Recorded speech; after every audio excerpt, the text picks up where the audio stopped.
Bienvenue dans l'Africa Newsroom. Nous sommes ensemble pour une heure de décryptage de l'actualité africaine. Notre semaine spéciale démographie se poursuit avec notre dossier du jour qui sera consacré aux défis de l'urbanisation. Comment loger les millions de nouveaux citadins? Nous tenterons d'y répondre. Au sommaire également, gel des avoirs de l'ancien chef d'État de la Gambie. La justice gambienne a gelé lundi les biens de l'ex-président Yaya Jammeh, soupçonné d'avoir détourné plus de 50 millions de dollars avant son départ en exil. Et puis la situation humanitaire continue de se détériorer au Soudan du Sud. Le conflit qui dure depuis 3 ans entre le gouvernement et l'opposition a détruit les récoltes et forcé une partie de la population à se déplacer. Ils sont avec nous sur ce plateau pour en parler. Bienvenue donc à Oumar Ba, qui est écrivain-chercheur. Bonsoir Diara. Bienvenue au plaisir. Bienvenue également à Aboubacar Lalo, qui lui est géographe. Oui, ravi d'être avec vous. Bonjour. Et enfin, bienvenue à notre éditorialiste Malik Acher. Merci Diara et bonsoir à tous ceux qui nous accueillent chez eux. Tout de suite, l'info du jour.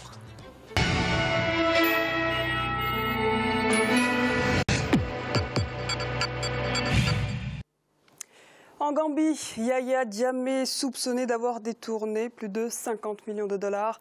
La justice gambienne a gelé les comptes bancaires de l'ancien président qui vit en exil en Guinée équatoriale depuis sa défaite à la présidentielle de décembre 2016. Les précisions dans ce sujet de la rédaction. Les actes de l'ancien président ne resteront pas impunis. 5 mois après la fin de son règne, Yaya Jammeh, l'ancien chef de l'État gambien, se retrouve face à la justice. Il est accusé d'avoir détourné plus de 50 millions de dollars avant son départ en exil.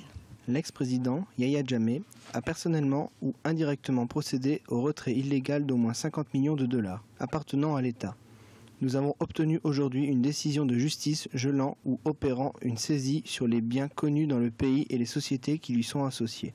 La décision prise par la justice gambienne vise à empêcher la liquidation ou encore la disparition des biens de l'ex-président. Elle concerne entre autres la boulangerie, le bétail, mais aussi les 88 comptes en banque enregistrés au nom de Yaya Jammeh. Selon le ministère de la Justice, plus de 3,5 millions d'euros auraient disparu entre 2006 et 2017. Cette somme provenait d'un fonds pour la sécurité sociale et le financement de logements. L'ex-président ne pourrait pas s'en sortir sans quelques condamnations. Si on fait le point des crimes économiques et des crimes de sang qui ont été reprochés à l'ancien président Yaya Jammeh, on sait que beaucoup de cas ont émaillé sa présence à la tête de l'État. Donc, même si le juridisme va peut-être permettre d'échapper à la plupart des condamnations, l'un dans l'autre, au final, je pense que Yaya Jammeh devrait quand même obtenir quelques condamnations devant la justice. Depuis son arrivée au pouvoir, le président Adama Barrow a limogé le gouverneur de la Banque centrale ainsi que ses 2 adjoints. Même si aucun motif n'a officiellement été donné, de nombreuses sources venant du gouvernement ont confirmé que ces actions sont liées aux soupçons de détournement d'argent commis sous le régime de l'ancien président Yaya Jammeh. Malik, on vient de le voir, on parle de 50 millions présumément détournés. On parle aussi de 44 millions d'euros qui auraient été détournés de la part de la Banque centrale via l'opérateur téléphonique Gamtel durant les 4 dernières années notamment. Est-ce qu'on a une idée de l'ampleur finalement de ces détournements en Gambie ? On est dans une procédure de justice qui est en cours et donc l'ampleur, on ne peut pas forcément la mesurer à l'instant T, mais effectivement, si on parle de millions de dollars, de dizaines, voire de centaines de millions de dollars, c'est je dirais, une vaste escroquerie. Faudra également laisser la justice faire son travail, mais je pense que le président Barrow veut imprimer un peu sa marque exactement, sa marque dans cette gouvernance de la Gambie, parce que l'opacité était telle pendant 2 décennies qu'aujourd'hui le nouveau président élu est obligé justement d'assainir une situation qui n'était pas bonne au départ. Donc nous verrons bien.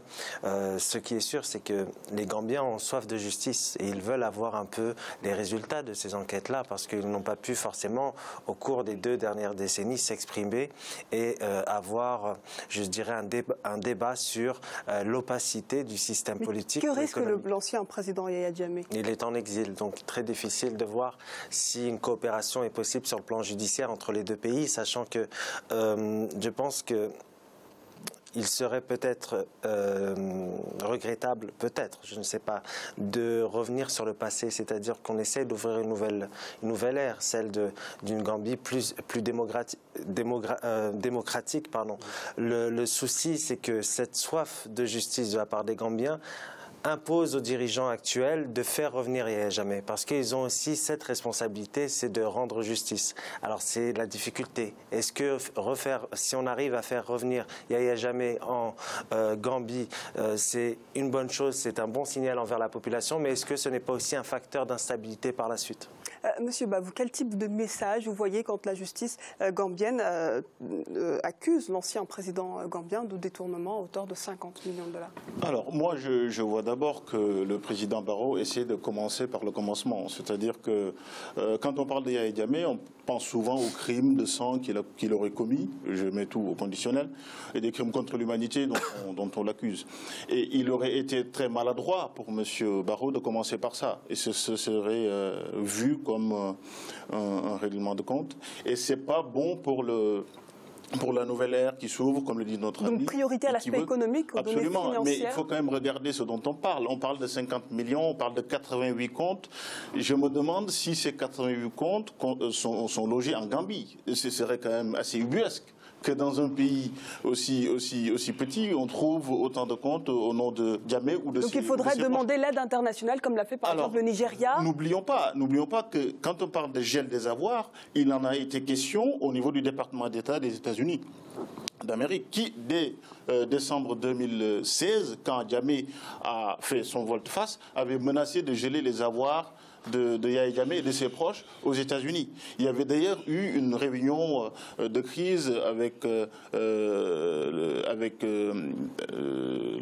secrétariat d'État en charge de l'Afrique, Madame Greenfield, qui était elle-même, qui connaît bien la Gambie parce qu'elle a eu à être en poste en Gambie. Donc c'est elle qui avait proposé le gel des avoirs de monsieur Jammeh. Donc quand on parle de gel des avoirs, j'ai le sentiment qu'il y a en dessous la main des États-Unis, en tout cas une aide internationale qui ne dit pas son nom. Parce que sinon, je ne vois pas comment on peut trouver 88 comptes dans un seul pays, la Gambie. Monsieur Lalot, vous semblez partager ce même point de vue. Est-ce qu'il y a l'aide internationale qui est derrière cette inculpation présumée, en tout cas ce gel des avoirs? Oui, il y a l'aide internationale, effectivement, qui intervient à ce niveau. Mais moi, je me pose des questions quand même sur un peu la duplicité, si on peut appeler ça ainsi. Bon, vous l'avez expliqué par le fait qu'on voulait la paix sociale, au fond. Parce que Yahya Jammeh, quand même, il a eu tout le loisir d'embarquer même ses voitures de luxe, donc à un certain moment. Et ça, aux yeux de tout le monde. Vous dites que finalement, on l'a laissé faire et ensuite on l'a laissé faire. On l'a laissé faire. Et on sévit. Voilà. Et le gouverneur de la banque centrale gambienne a été limogé il n'y a seulement que 10 jours. Donc tout ce temps-là, je pense qu'il y a eu pas mal de rapines qui ont été faits au niveau de la parentèle, de la famille de Yahya Jammeh, qui sont quand même assez présents à Kanilaï. On l'aurait protégé, d'après vous, le laps de temps qu'il faut pour qu'il puisse s'organiser, plus ou moins? Non, c'est la question moi que je me pose au fond. Bon, je ne sais pas au fond si il y a une protection. Moi, je ne crois pas trop à la théorie du complot. Hein. De toute façon, on l'a protégé. C'est pour que le pays ne s'embrasse pas, etc. Mais même les lanceurs d'alerte, les Panama Papers, ils ont déterminé à un certain moment que Jammeh avait plus de 400 millions dans les paradis fiscaux. Et une source disait qu'il avait jusqu'à 900 milliards de francs CFA, justement dans les paradis fiscaux. Bon, ça, ce sont des choses, sont des informations, justement, à vérifier. Là-dessus, de toute façon, on ne se prononce pas de manière assez catégorique. Mais en tout cas, c'est un bon message qui est lancé à l'endroit de la justice. Absolument. Le gel, éventuellement l'extradiction, si effectivement, donc, les accords de coopération judiciaire le permettent, avec la Guinée équatoriale, ou l'instance africaine aussi, parce qu'il y a une instance africaine aussi de droits de l'homme qui peut aller le chercher jusque dans sa forêt de Guinée équatoriale. On va à présent parler d'un autre sujet d'actualité où la guerre civile se poursuit au Soudan du Sud. Le pays est plongé depuis décembre 2013 dans une guerre civile qui a fait des dizaines de milliers de morts et plus de 3,5 millions de déplacés. On fait le point sur cette situation humanitaire avec Deo Gracias Podo. Au Soudan du Sud, plusieurs centaines de milliers de personnes ont toujours difficilement accès à l'eau potable en raison notamment des problèmes d'insécurité et des aléas climatiques dans le pays. Certaines organisations non gouvernementales ont entrepris d'installer des points d'eau dans des hôpitaux ainsi que dans des camps pour personnes déplacées, comme c'est le cas à Aburok, un village situé dans le nord du pays. Ici, les civils qui ont fui les violences entre pouvoir et opposition sont sous la menace constante d'une épidémie de choléra et d'autres maladies d'origine hydrique. Ici, nous buvons l'eau des ruisseaux et quand nous utilisons cette eau pour nous baigner, cela provoque des irritations de la peau comme celle que j'ai actuellement. Mais que pouvons-nous faire?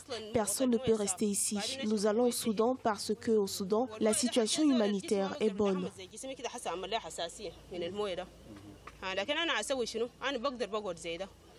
Un grand nombre de personnes ont déjà quitté la région, partant vers le nord pour rejoindre les sites de réfugiés au Soudan. Les Nations Unies ont officiellement déclaré une famine dans ce pays, le plus jeune État du continent. 100 000 personnes au moins en sont directement touchées et plusieurs millions d'autres se trouvent aujourd'hui dans une situation extrêmement précaire.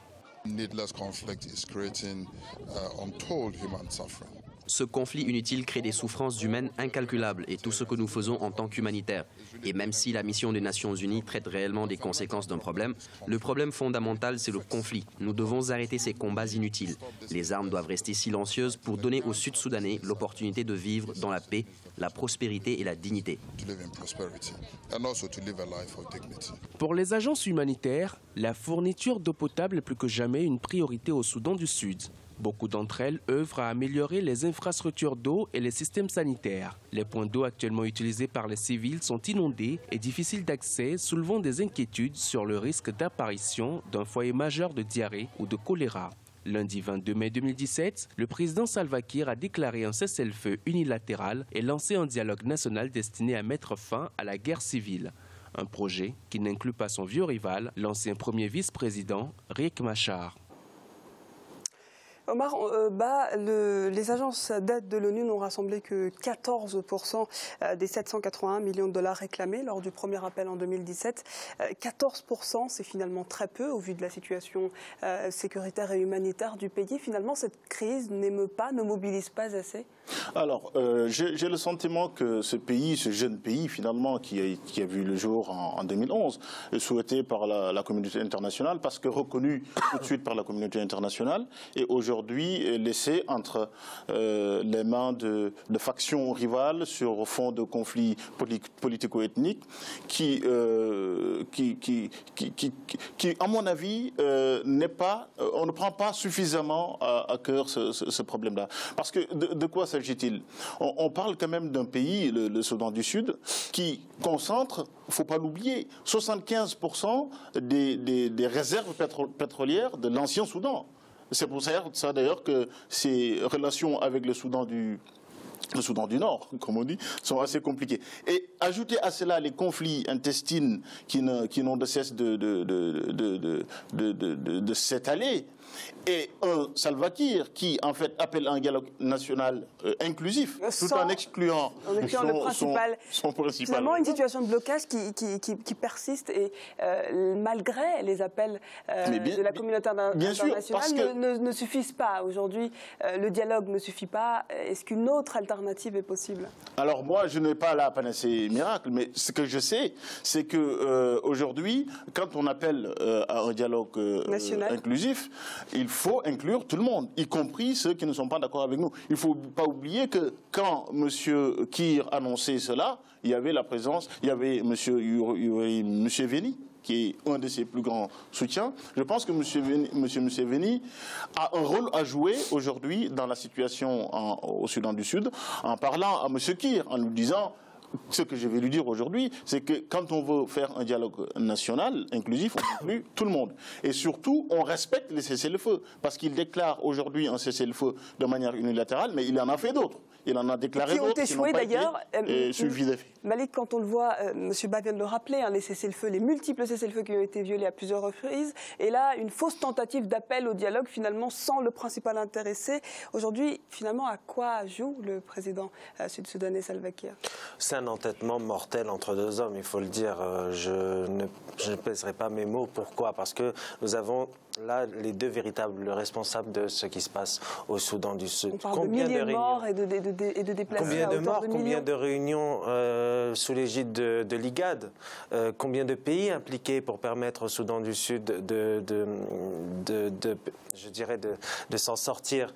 L'Afrique a été réactive, c'est-à-dire dans le processus de réconciliation. L'Union africaine a lancé des appels, l'IGAD, l'EAC également. L'IGAD, effectivement, a été en première ligne de ce conflit et a essayé justement de permettre au Soudan du Sud de se remettre sur pied. Mais là, nous avons véritablement une situation interne très complexe et deux hommes sont responsables. Et une intervention militaire est possible? Alors ça rajouterait encore plus le feu, je pense, parce que la solution ne peut être que politique, mais malheureusement, quand vous avez deux hommes qui n'ont pas la conscience qu'ils sont le problème de ce mais finalement, on va s'éterniser autour de ce dialogue qui persiste dans l'impasse. Comment ça se passera? Je pense que ça se passera ainsi. Soit M. Kiir, soit M. Machar va l'emporter, et puis le Soudan du Sud sera morcelé, et puis ça sera dans 5 ou 10 ans, et peut-être qu'on n'aura pas forcément des élections, mais le Soudan est déjà meurtri, il sera davantage meurtri, je le pense, si nous sommes dans cette situation de blocage, parce que l'un et l'autre veulent gagner une guerre totale. Ils veulent,